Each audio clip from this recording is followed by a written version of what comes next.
तो नमस्कार दोस्तों, आप सभी का स्वागत है आपके चैनल सेज फाइनेंशियल एकेडमी पे।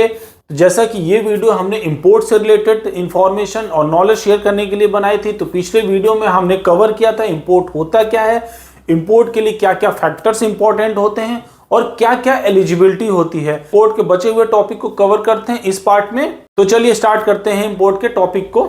तो अब हम लोग डिस्कस करेंगे कि अगर आप इंपोर्ट करना चाहते हो, मान लीजिए आप एंटिटी हो, आप बिजनेस करना चाहते हो, तो आपको ये ध्यान रखने की जरूरत है कि आपको उन कौन कौन से फैक्टर्स होने चाहिए, आपको पता होने चाहिए जो आप इंपोर्ट करने से पहले आप जानना चाहोगे या क्या प्रोसेस है। तो अगर हम बात करें सबसे पहले आप क्या करोगे, अगर आप गुड्स खरीदना चाह रहे हो किसी कंट्री से, तो सबसे पहले काम करोगे कि identify goods and service for import. मतलब आप कौन सा गुड्स खरीदना चाहते हो। मान लीजिए अगर आप गुड्स ही बनाना चाह रहे हो, अगर आप शू की बात करें, शू बनाना चाह रहे हो, तो हो सकता है उसके लिए आप रबर खरीदना चाह रहे हो सकता है आप मशीनरी खरीदना चाह रहे हो जो प्रिपेयर करे गुड्स को। तो पहले आपको आइडेंटिफाई करना होगा कि कौन सा गुड्स खरीदना चाह रहे हो। मान लीजिए आप बायर हो, आप इंपोर्ट करना चाहते हो दूसरी कंट्री से, तो आपने डिसाइड कर लिया कि आपको स्पेसिफिक ये गुड्स खरीदना है। ठीक है, ये क्लियर हो गया। अब उसके बाद क्या रिक्वायरमेंट होगी कि आपको ये देखना जरूरी होगा कि वो जो गुड्स खरीदना चाहते हो उसका एचएस कोड चेक करना होगा कि क्या वो अलाउड है इंपोर्ट करने के लिए। मतलब बहुत सारे ऐसे गुड्स होते हैं जो अलाउड नहीं होते। अगर हम गुड्स की बात करें, इनको 3 कैटेगरी में मेंशन किया हो गया। पहला क्या है, वो फ्रीली इंपोर्टेबल है। ठीक है, दूसरा क्या है, रेस्ट्रिक्टेड गुड्स होते हैं, और तीसरा क्या होते हैं, प्रोहिबिटेड होते हैं। ठीक है, अब अगर बात करें हम लोग, आपको समझ में नहीं आ सकता अगर आ रहा हो तो फ्रीली इंपोर्टेबल मतलब वो गुड्स जिस पे कुछ भी आपको देखने की जरूरत है। अगर एचएस कोड में मेंशन है ये फ्रीली इंपोर्टेबल है, आप गुड्स को धड़ल्ले से खरीद सकते हो, इंपोर्ट कर सकते हो। अगर गुड्स वो आता है रेस्ट्रिक्टेड लिस्ट में, इसका मतलब वो गुड्स इंपोर्टेबल तो है बट वो रिस्ट्रिक्टेड है गवर्नमेंट के द्वारा। तो वो गुड्स आप तभी खरीद सकते हो जब आपके पास उस गुड्स को खरीदने का लाइसेंस हो। मतलब ऐसे आप नहीं खरीद सकते, आपके पास स्पेसिफिक डिपार्टमेंट का लाइसेंस होगा। अगर वो लाइसेंस है आपके पास तो वो गुड्स खरीद सकते हो, आप इंपोर्ट कर सकते हो। वो आपको प्रोड्यूस करना होगा।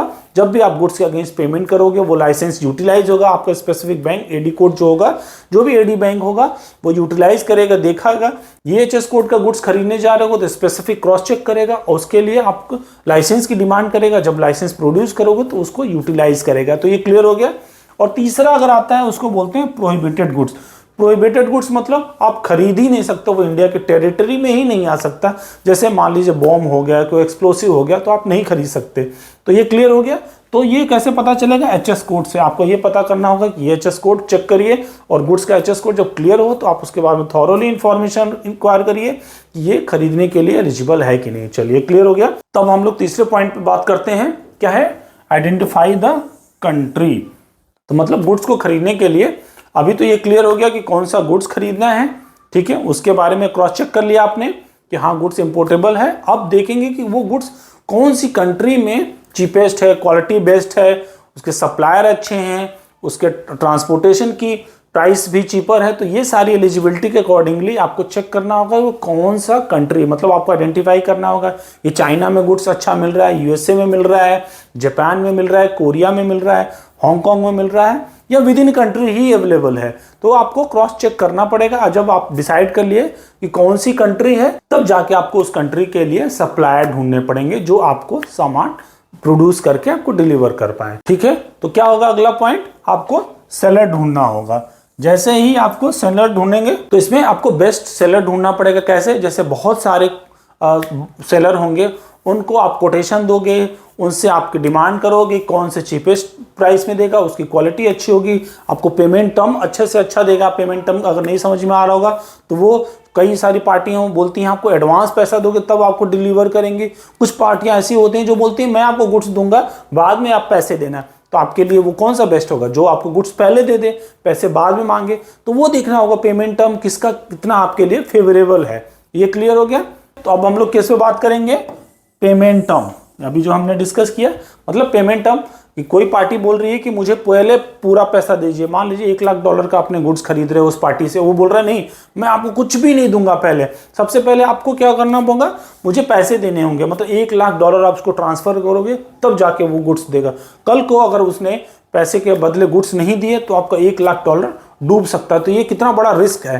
तो क्या होगा, आपको ये देखना होगा कि कोई ऐसी पार्टी है या अच्छी पार्टी है जो अच्छे क्वालिटी के गुड्स बना रही है, प्राइस भी सेम है, और अगर उसका पेमेंट टर्म ये है कि वो गुड्स पहले दे रही है, आपको पेमेंट बाद में डिमांड कर रही है, तो आपके लिए बेस्ट है। तो ये डिसाइड करना होगा कि आपको पेमेंट टर्म आपके लिए कौन सा फेवरेबल है।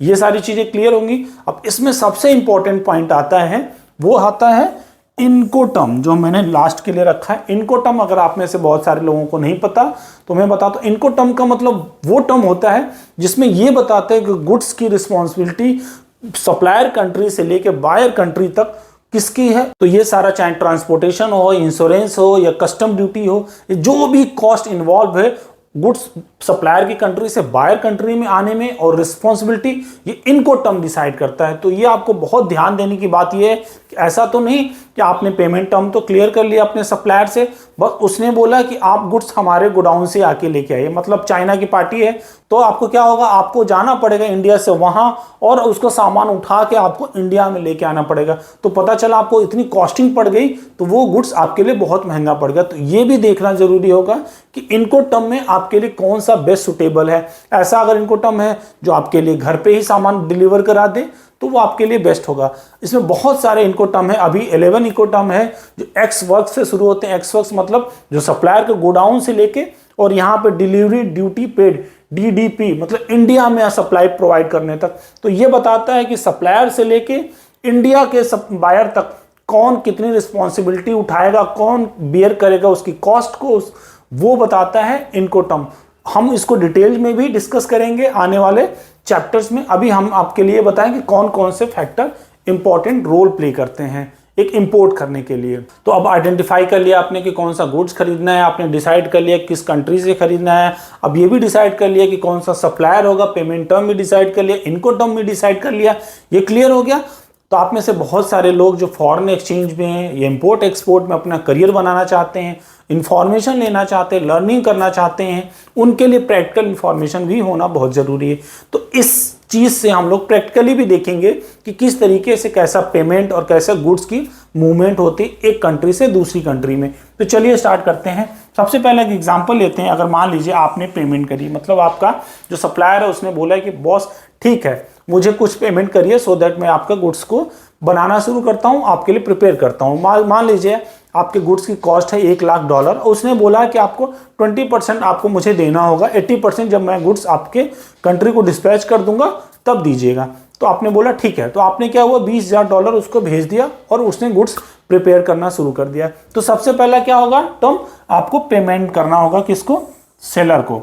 आपने क्या हुआ, आपने बैंक को अप्रोच किया, आपने रिक्वेस्ट लेटर फिल किया, जो रिक्वायर्ड इनवॉइस हुआ आपने लगाया और एडवांस पेमेंट आपने कर दिया, जिसमें आपको AD कोड वगैरह सारी चीजें मेंशन होंगी। HS कोड आप मेंशन करोगे, अपना IC कोड, अपना पैन कार्ड, सारी डिटेल्स मेंशन होगी, जो उस पे IC कोड पे आपके पेमेंट की डिटेल्स भी बैंक मेंशन कर देगा। जब भी आप पेमेंट जाएगी वो उतना अमाउंट आपके IC पे आ जाएगा कि आपने बाहर फॉरेन में इंपोर्ट के अगेंस्ट पेमेंट किया इस IC पे, इस पार्टी को।